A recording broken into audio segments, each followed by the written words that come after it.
Father, we come before you this evening as a group of people that are interested in our government. We have to be strong enough to see that our people that are running our country stand up, stand for Israel and put Iran down and do away with some of the evil that's going on in the world. And we know, Lord, that Israel has been one of our strongest allies. And here we are, we're putting him out to pasture. And I think that is so wrong coming from, and I know, folks, that I'm not allowed to say it, but I'm going to, he's our evil president. And we have to stop him somehow.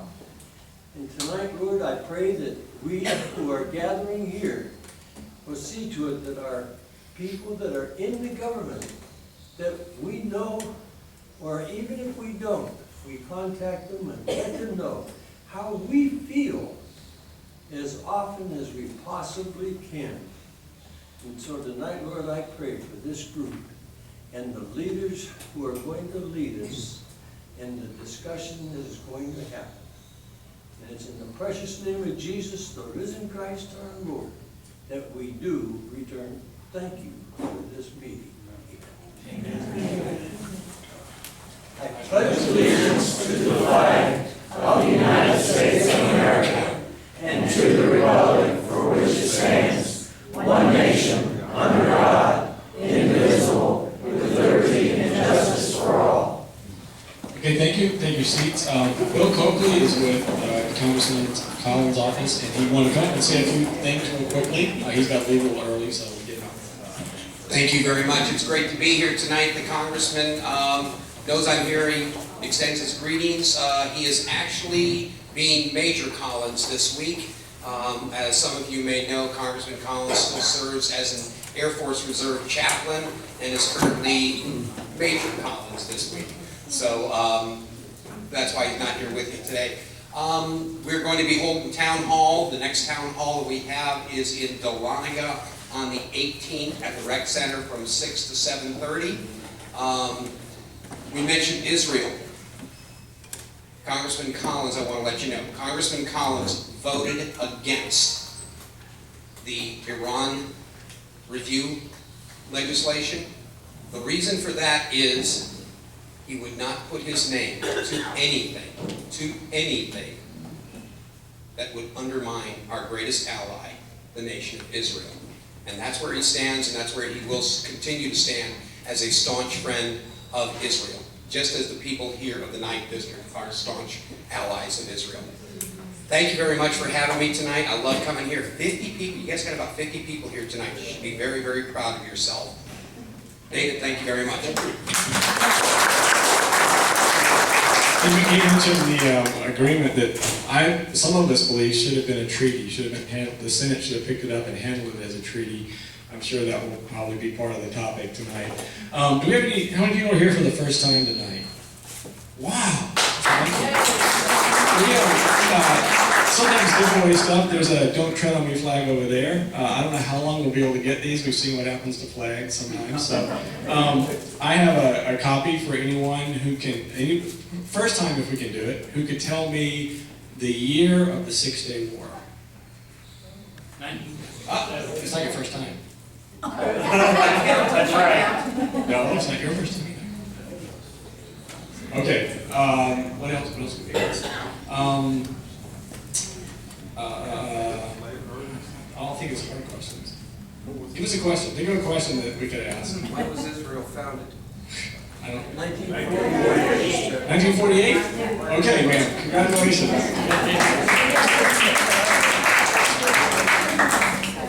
I was going 4,000 years ago.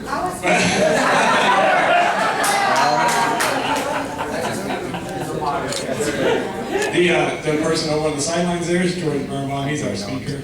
I printed out, I thought I'd print out a bio, but this is like, it's like 2 pages. So I said, well, he's from Atlanta. I know he's got children here. I know he holds dual citizenship in Israel and America, United States. And I know that the reason that he knows so much about this is he did work for Benjamin Netanyahu for a while as chief of staff.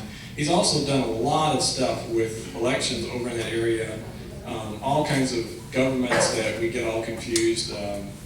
Ukraine is, I know, a big deal right now in Russia, and so he's well up on that situation too. So I will go ahead and let him get started. He's probably going to talk for a little bit, and we'll start to get to questions, and I think we'll have a good time around. So without further ado, George Franco.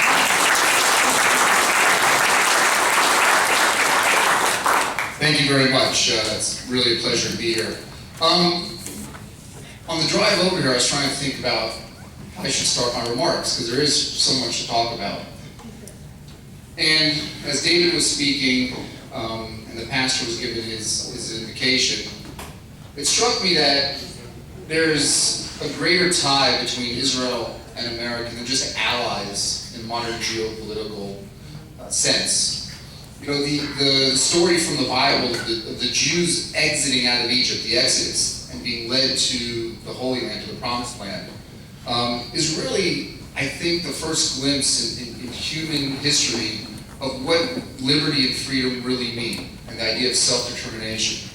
And it's been such a constant part of the Jewish people, this idea of freedom and liberty, that while the United States certainly is the shining light in terms of freedom and liberty, and I'll talk a little bit about that, I'm so concerned about where we're heading in terms of liberty. I mean, in the pledge we talk about liberty, it's such a, and we talked about the flag, you mentioned the flag. And I saw something not too long ago on Facebook that really bothered me. And by way of a little bit of personal history, my father, at the age of 6, had his father shot in front of him, and he was sent to Auschwitz concentration camp as a 6-year-old boy. And I went back with my father for the first time in 1996 to visit Auschwitz, and it was the first time I'd really heard the stories, the eyewitness account of what he had seen. And at some point I asked him, I asked him how he could smile, and he said, I wake up in the morning and I see the sun and the sky and my children, that's enough for me to smile. And he said, I have to tell you something, George. When I survived Auschwitz, I made a personal pledge that I would never have children. So I had never wanted to think that I would bring children into the world and they would have to suffer the way I suffered. I didn't want that responsibility. And I made a pledge to myself that I would never have children. And so we're there in Auschwitz, Poland, and I said, well, what happened? What happened? I mean, I'm here, my sister's here. Something changed your mind. He said, one thing happened. America happened. I moved to America in 1959. And I realized that in America, I had the liberty and the freedom to raise Jewish children and never fear that they would go through what I went through as a child. And so the idea of liberty and freedom is a concept that literally gives life to people. It's not just this silly concept. I wouldn't be here today if it weren't for the concept of liberty and freedom. And what I saw on Facebook a few weeks ago, what really bothered me was it was over this Confederate flag display. And it was a split picture. On the one side was a Confederate flag, the other side was a Nazi swastika. And underneath the Confederate flag, it was a picture of slaves from before the Civil War, and said, this is what the flag reminds us of. And then next was a picture of Jewish concentration camp victims, and this is what this flag reminds them of, being the swastika. Now I don't want to get into a comparison of suffering, because both are tragedies in human history. Although one was the desire of a nation to eradicate a people off the face of the earth. The other was to dehumanize them, but nonetheless, what bothered me is that I abhor racism, I detest bigotry, but if the neo-Nazis wanted to demonstrate down the street and fly that flag tomorrow, I would fight for the right to do it. I would be on the other side of the street vehemently protesting them, as loud as hard as I could.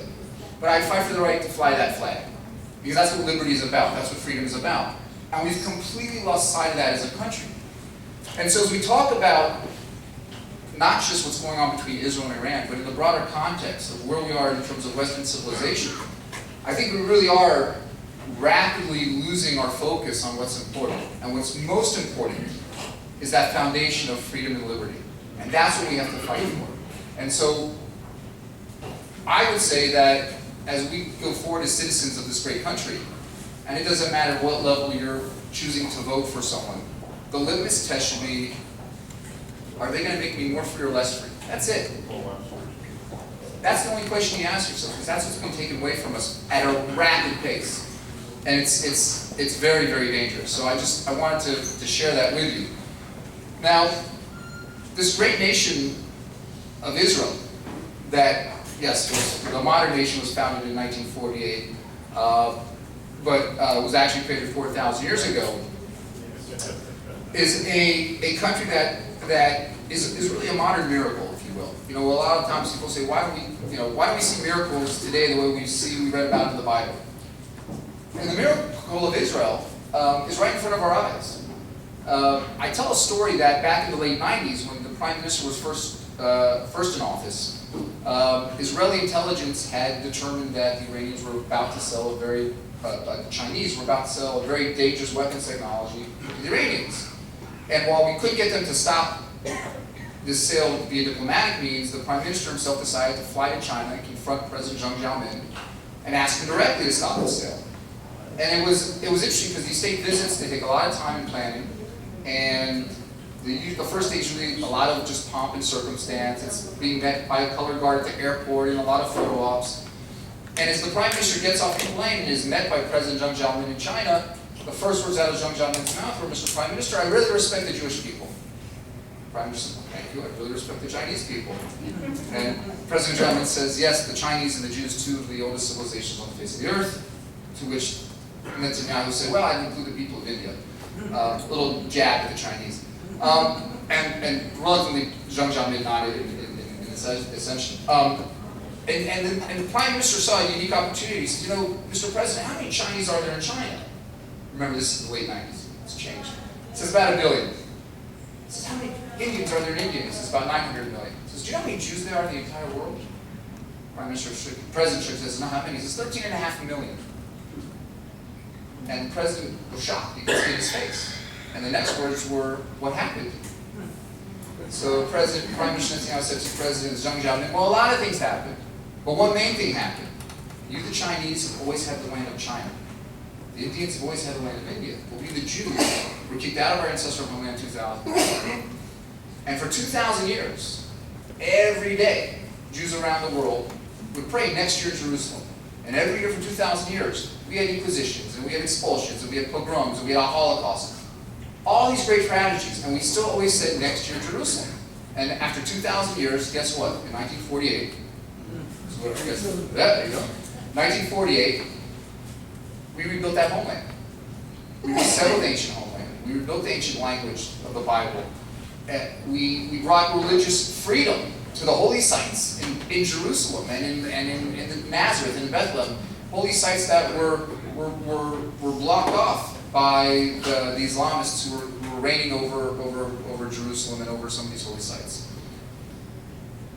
And Mr. President, the Prime Minister said, you're about to sell technology to Iran that's going to threaten the destruction of a civilization that's 4,000 years old, as you said. It took us 2,000 years to rebuild.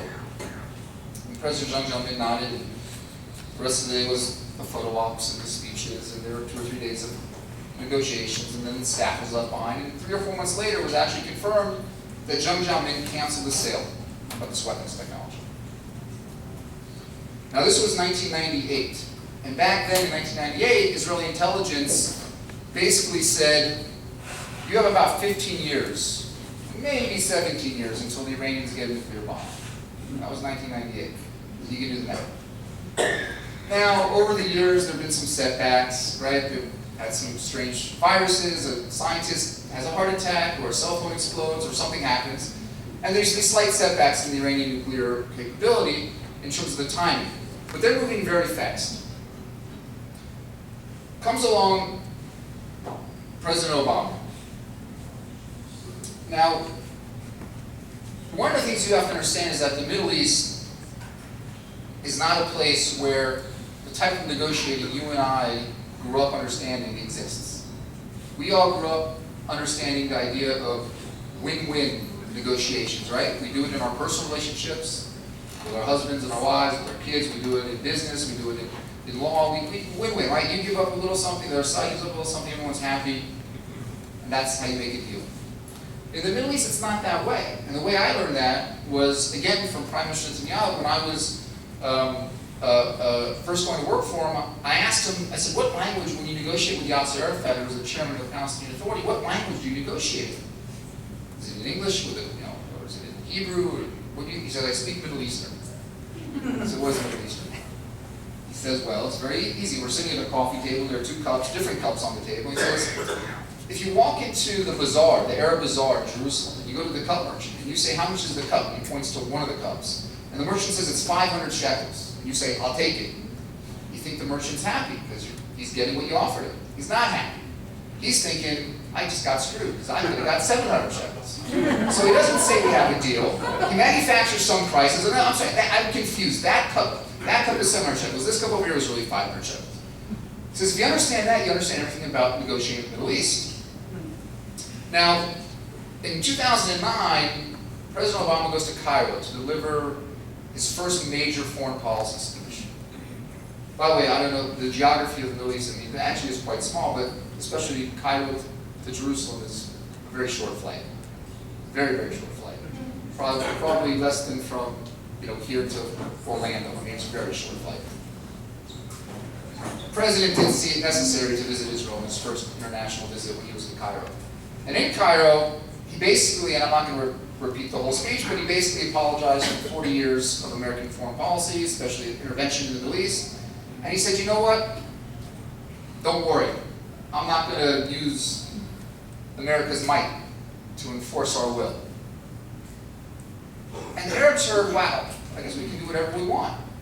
Because we got a guy who's really not, his heart's really not in it. And he's actually telling us he's not going to do anything. And we had the Arab Spring, which really was an Arab winter, right? The Arab Spring had nothing to do with democracy. It had everything to do with the fundamentalists using the idea of democracy to take over the Middle East and create Iranian satellite nations. They were very smart, by the way. The Arabs, the Muslims, the fundamentalists, they would allow the young people to demonstrate. They'd allow the young people to help overthrow the government. And as soon as the government got overthrown, they kind of herded all the young people, took them away, and they took over.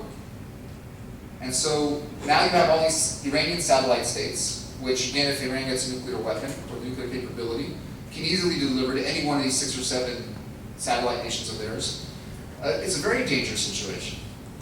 And so President Obama in 2009 says to the Muslim world and to all the radicals, even the North Koreans, listen, don't worry. Really, we'll make some noise, but we're not going to really use the full force of the American army. And so they went about their business. And the Iranians have been negotiating with the Americans for a very long time. And the one thing Prime Minister Netanyahu told me is whenever the Arabs in the Middle East come to you ready to sign a deal, that means they know they've got you screwed. Because usually they'll walk away from the deal. And if we look at all the deals that were negotiated, whether it was Olmert with Arafat, whether it was Ehud Barak with Arafat, or even Bibi Netanyahu with the White River Accords, every time there was a negotiated agreement, whether it had to do with Jerusalem, or return of Palestinian refugees, or borders, every time we got close to an agreement, even when Israel was giving up 90 to 95% of the demands of the Palestinians, what happened? They walked away from the table. They walked away. They never signed. So when they come to sign, that usually means you've given up way too much. Now this deal with the Iranians goes beyond anything that I think a lot of us could have imagined. I do think that John Kerry and President Obama are two of the worst negotiators in American political history. And there are details of this deal that are so troubling. I know a lot of you know most of them, especially the time frames and how long it actually takes to go see a site. But do you know that there's not going to be a single American on any of the investigation committees of the IAEA? Not one American. Oh, and by the way, do you know who's going to be taking the soil samples of the sites that we're interested in? The Iranians, not us. Not even the International Atomic Agency. It's going to be the Iranians. They're going to be taking the samples. I mean, at every level, this deal is just so bad. And by the way, if you look at the questionable site that we've all been worried about for so many years right now, if you look at satellite images today and a satellite image of it before the negotiations start, it looks like nothing ever happened there. They've been using these negotiations to hide everything they've been doing for the past 2, 3, 4 years. I mean, the satellite images are, 4 years ago you see buildings and a whole nuclear infrastructure. Today you see nothing but a flat field. So they've already dismantled it. They've already dismantled it and have moved it somewhere. And you know, I'm not saying we don't know where. When I say we, you mean America, Israel. Probably understand. We probably have a good idea of where it is. That's not the point. The point is the Iranians did exactly what these fundamentalists do. They negotiate and negotiate and negotiate until they get what they want. And in the meantime, they've been playing us for fools. So now we live in a situation whereby the Iranians are going to go nuclear. We know that, right? I mean, whether it's today, tomorrow, 3 years, 5 years, the clock really doesn't matter. Because it's a threat we're going to have to face at some point, no matter what.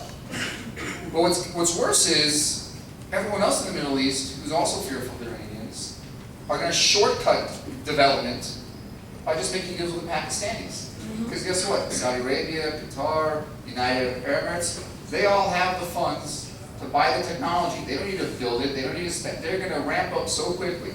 We're going to have a nuclear arms race in the Middle East that is going to completely destabilize everything that Israel was able to create by being the only democracy there and the only nuclear, so-called nuclear country in the Middle East, right? So we're now facing a situation whereby this president and this Secretary of State have, let me tell you something else they've done. We've all heard about the $100 billion in sanction money. Do you know there is a Iranian front called, I think it's called the EIOK or the EOIK. It is the execution of the Imam Khomeini's order. It is a front of various companies around the world from the assets that the Shah of Iran had. When they deposed the Shah of Iran in 1979, they confiscated all the assets. And then in the 90s, the new Ayatollah actually said, okay, we can also take anyone we label a dissident, we can confiscate their assets as well. There's $95 billion in this fund. And the State Department and the Treasury Department have blocked those funds from being able to transfer. And guess what? Those get released in this deal. They get released in this deal. And you know, it's funny because, you know, the President and the Secretary of State say, well, you know, this isn't built on trust. This is built on verification. And I know a lot of you probably, I don't have, you guys are usually the more up-to-speed groups that I speak to, so I don't have to educate you on things in current events. But General Soleimani, who is credited with having killed at least 500 U.S. servicemen, considered to be one of the greatest terrorists of the Iranian military organization, had sanctions put on him. Travel sanctions, economic sanctions. John Kerry last week, at a Senate hearing, said the sanctions on Soleimani will remain in place no matter what. You know where Soleimani was while John Kerry was there? He was in Russia, making an arms deal. So if we can't even keep this one guy from traveling to Russia when the sanctions still are on him, how do we expect to be able to stop anything else the Iranians are going to do under our nose? I'm concerned. I start off by saying, you know, I always look at Israel as America's canary in the coal mine. In fact, Western civilization's canary in the coal mine. As Israel goes, so goes the rest of the world. And Israel is not a country that can withstand multiple strikes from nuclear missiles. It's a one missile country, right? One nuclear missile is enough to eradicate the entire state of Israel. And what's interesting is, in this deal that was cut, we don't even address the issue of intercontinental ballistic missiles. Now, Israel is not an intercontinental threat for Iran. It's kind of a domestic threat for Iran. Who is the intercontinental threat? All of us, right here. So, the fact that we didn't even address that in the sanctions, in this deal, that we're going to allow them continued development of intercontinental ballistic missiles. Why are they developing intercontinental ballistic missiles in the first place? To be able to take whatever weapons they have and shoot them as far as possible as they can. So we're saying, well, you know, we're not going to worry about that right now. We'll do that another time. So we're going to kind of turn our eyes, let them develop nuclear weapons at whatever pace they want to develop. We're not going to be able to stop them. Believe me, we're not going to stop them. If we have no Americans monitoring it, we have the Iranians doing the soil samples, we have not 24 days, but probably 4 months before we even get a foot in there. Even then, They can go to a council and debate it and forget about it. We don't have any control over this process. So we're allowing them to continue to build intercontinental vessels. We're taking off most of the economic sanctions, letting them sell arms and buy arms and sell oil to the Chinese and to the French and to the Russians. What is it? It's about, I think it's 2 million barrels a day, $50 a barrel, so $100 million a day to revenue they're going to now get that they didn't have before. They're going to have their entire infrastructure of satellite states that were created because of Obama's policies of not wanting to use the full force of the American military to threaten our enemies. The world is going to be so much more dangerous in the next few years. So much more dangerous. And the only thing that we can do to stop this is, I personally, and I don't care that Israel is intervening in American policy at this point. They're lobbying very hard to try and get this deal to have a two-thirds majority in both House and Senate to vote against the deal in order to have it vetoed. I don't believe that's going to happen. I believe at least one of the two houses, probably both, are going to have at least a third of the Democrats voting for this deal. And as David said, I don't know if you're aware of this, by the way, our wonderful ambassador to the UN is actually trying to pass a resolution through the UN that makes the deal binding on future US governments and presidents. That sounds like a treaty to me. But they're doing it through the UN as opposed to the Congress. So they're going to have... If it's not passed by the Congress, it's not good. I agree with you. I agree with you. We're living in a world where laws don't matter, where Constitution doesn't matter, and they do it and run any way they want. No, I agree. Listen, I'm just saying. So we have a situation whereby our UN ambassadors trying to get the UN to pass a resolution that will make this agreement binding for future governments, U.S. governments. We have a president who's going to pass what is considered to be by him, his own words, the most important foreign policy negotiated agreement in decades, being passed by 1/3 of the Congress. I mean, where's the logic in that? That's not what we stand for as Americans. That's not what we stand for in terms of a republic. That is a radical minority rule, and we are giving Iran and all of its allies the keys to the castle as far as nuclear weapons technology is concerned.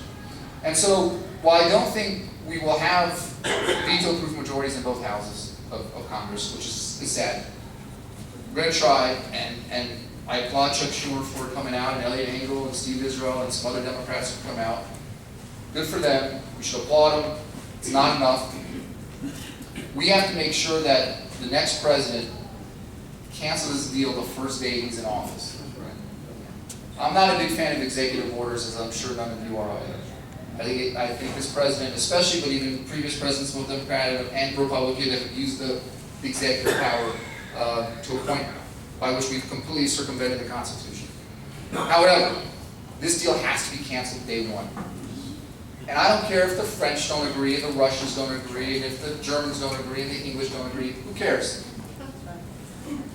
Because we are still an economic powerhouse in the world. And sanctions that we put on Iran, even if we don't have the support of other countries, will still be hurting the Iranian regime. Because don't think for a minute, I will tell you, I spoke just the other day in New York with Israel's UN ambassador, Ron Prosor, who's a fantastic diplomat. And he said to me, he said, George, I know, because he was the ambassador in London before and ambassador in Germany, so he knows a lot of the diplomats at the UN from other countries. And I said, Ambassador, what am I missing here? Why is there so much complacency among the world powers? Is it really just purely financial? They just really want to make oil deals and arms deals? And he says, no, that's part of it. But in the conversations he's having with these people, they really do believe that we're going to bring regime change about within the next 10 years in Iran. And so what this government is doing, President Obama is doing, is he's rolling the dice. And if any of you play craps, the odds are worse than playing the hard 10. This is the idea that we maybe will have regime change because we're going to be lifting the sanctions and bring economic prosperity to the people. That'll help them rise up. My friends, we had a president in 1994 who negotiated with the North Koreans. By the way, Wendy Sherman, who was on the negotiating team with John Kerry, she was on the negotiating team for President Bill Clinton with the North Koreans. And what were we told in 1994 by then President Bill Clinton? We were told that the nuclear deal with North Korea would keep them from ever achieving nuclear capability, would bring about regime change, would open them up to become a nation among the other nations in the world. I mean, if you read his speech from the White House press room, I forget the date, I think it was October 1994, and you replace the word North Korea with Iran and Clinton with Obama, it's the exact same words. And what happened in North Korea? They went nuclear, there was no regime change, the people there are still suffering every day, nothing has changed. And now and they don't have oil, by the way. So now we have a country like Iran, which is much more powerful economically because they have oil, whether it's on the open market or the black market. The lifting of sanctions is not going to bring money to the people. It's not going to raise the standard of living for a single Iranian other than the mullahs and the imams and the ayatollahs. They're going to have money to fund terrorist organizations around the world, institutional terrorism. Which, if we learned our lesson from Afghanistan and Iraq, is that the one thing that terrorism needs to really grow is that institution backing of a country, of an infrastructure. So we're creating all of that with this deal, even before we get to the issue of the nuclear arms and the nuclear weapons. All I can say is, when it comes to this deal, don't give up. Lobby every member of Congress and every senator you have, Democrat, Republicans already with us. Even if you're not in your district, if you're in your state, just bombard them. Because there's always a chance, right? There's always a chance. I'm an optimist. Remember, 2,000 years, and next year in Jerusalem when it happened. So I kind of take a long-term view of the world, not a short-term view. But lobby them hard. Lobby them hard. Just bombard and have your friends bombard. This deal is dangerous, not for Israel, but for America, for Western civilization.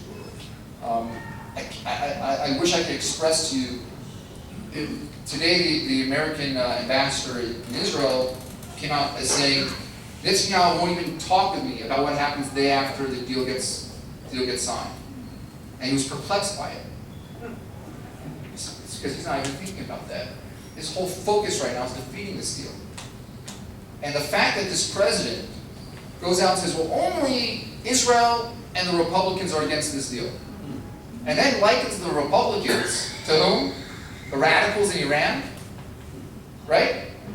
He said the radicals in Iran and the Republicans are the same on this. They both want status quo.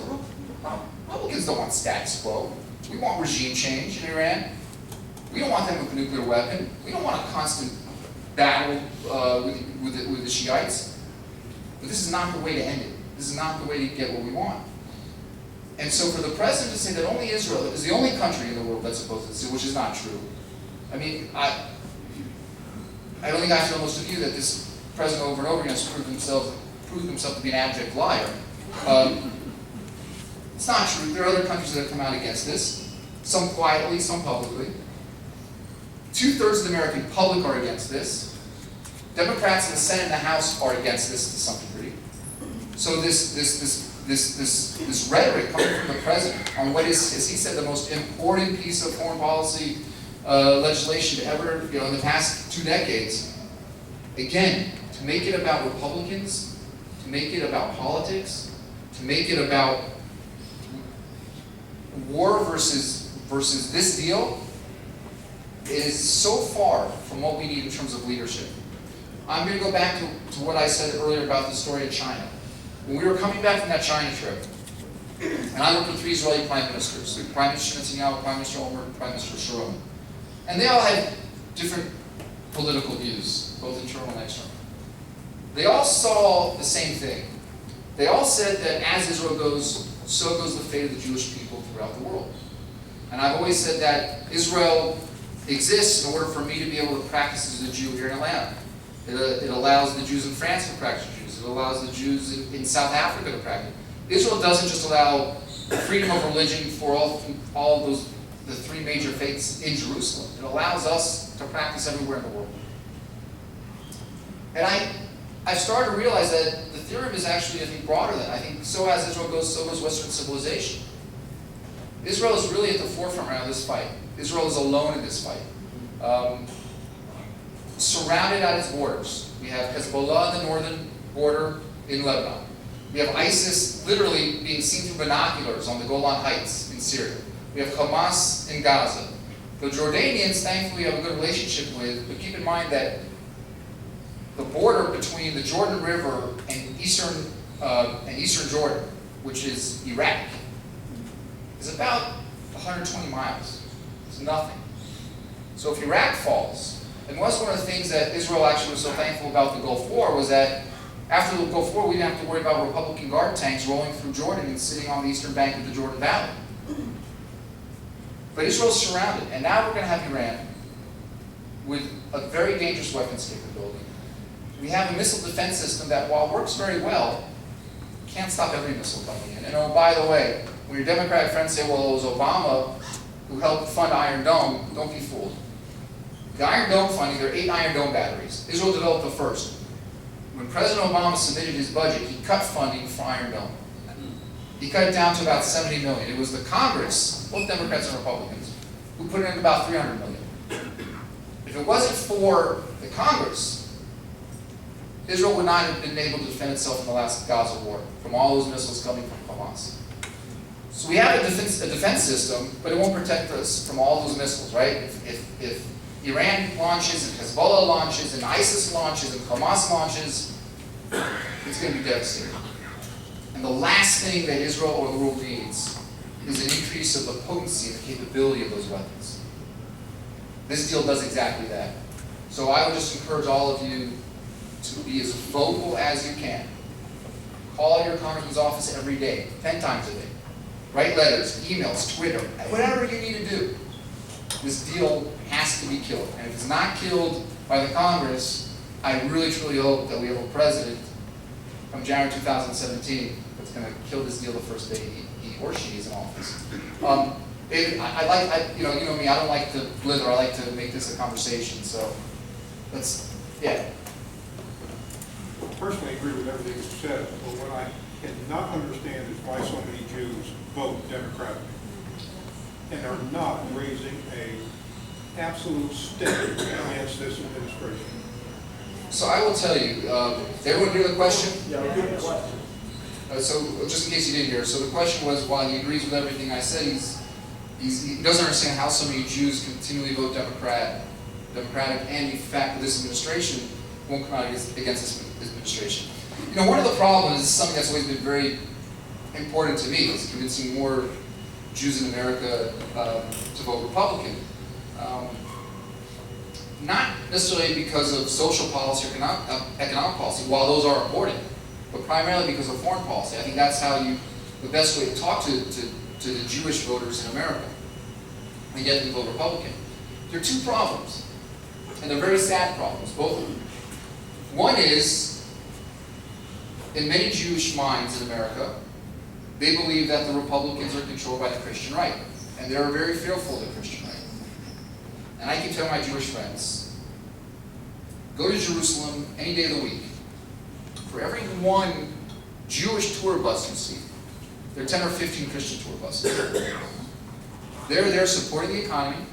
They're there in times of safety and in terms of danger. These people love Israel. They love the Jewish people. There's nothing to be afraid of. And I tell them, if you're so afraid that they're right about, you know, I always tell a joke, I have a joke with my Christian friends about the Messiah. I collect antique maps of Jerusalem and the Holy Land. I say, when he shows up, I'm going to bring a map of Jerusalem. And if he says, no, I don't need this, I know my way around, I know my Christian friends are right. If he takes the map, I know I was right.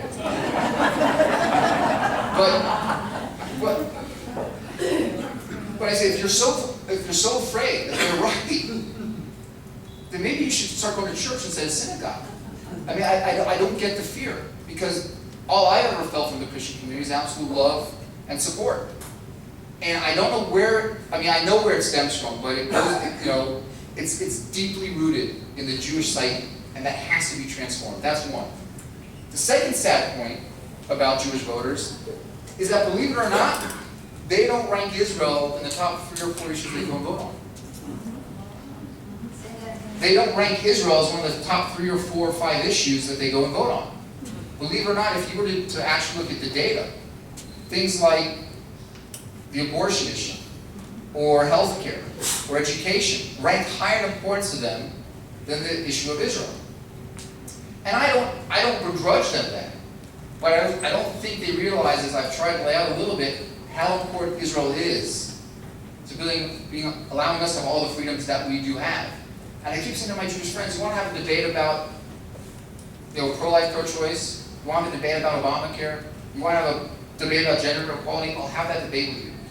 But you know what? None of that is going to matter when our cities are burning. So let's first agree on the fight we have to fight. Let's win a victory for Western civilization. Let's get that out of the way. Because none of these other issues matter one iota. If the Iranians have intercontinental ballistic missiles and a nuclear weapon, what's the point? So you're going to have a gay pride parade that's going to get blown up. I mean, big deal. The idea that we're not, and so they don't understand the connection.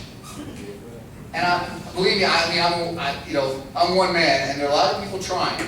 But even Ronald Reagan and his re-election, who still holds the high threshold for Jewish vote for a Republican presidential candidate, only won 34% of the Jewish vote.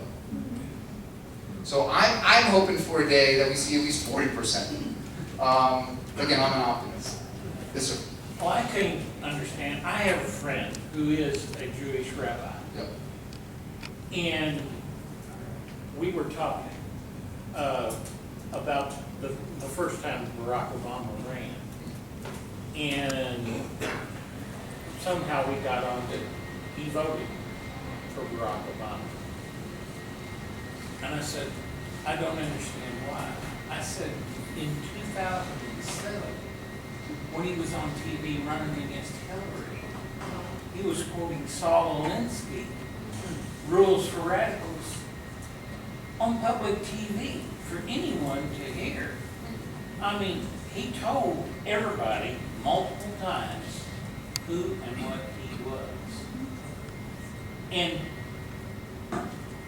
why not verify what you're voting for? I don't get that. I don't get it either. But by the way,